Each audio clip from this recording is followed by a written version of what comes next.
Munini wa ndongoi ya chama cha DCP Cleophas Malala yaseka ngaliko ya ulei yithiitwe yiinyamaawa ni maovisaa ma volisi ayenda muvea wa ipoa kwika ukunikili wa syiko.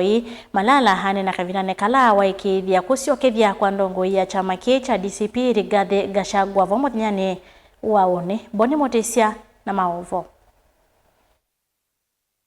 Munini wa mutongoi wa chama cha DCP Cleophas Malala ni waikiithya kana mutongoi wa chama Rigathi Gachagua nukusyokethya va Kenya muthenyani wauni saa sita cia muthenya. Malala yasekana Gachagua kavokwe kiwanzani kinene cha ndeke cha Jomo Kenyatta International Airport ni makili ma Kenya na lani ya tima chama ki. His Excellency Rigathi Gachagua will touch down at noon at the Jomo Kenyatta International Airport in Nairobi and will be received by thousands of Kenyans at the airport.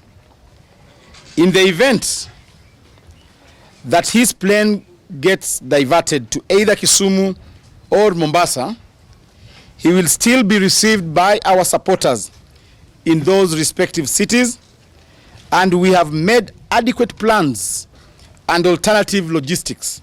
Malala yasekana Gachagua mina kuvika va Kenya we na teimake makati na muvaka musini mwene wa ilovi kati vala Gachagua ukanena na teimake. Malala inge yasekana maovisaa ma volisi maminite kumanyithwa yulua muvango. Once our party leader touches down, we shall have a peaceful procession into the Nairobi Central Business District and address our supporters and the people of Kenya at various stopovers.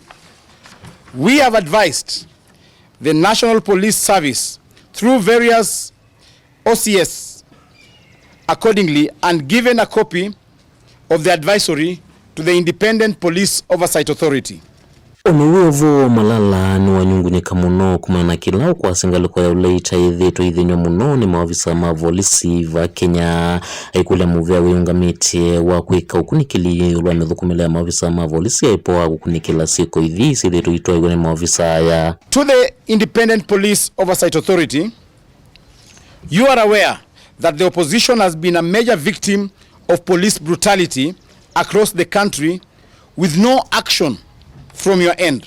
On 6th April 2025, at a church service at PCA Kasarani East Parish at Mwiki in Nairobi County, the Nairobi governor sent goons to attack our party leader.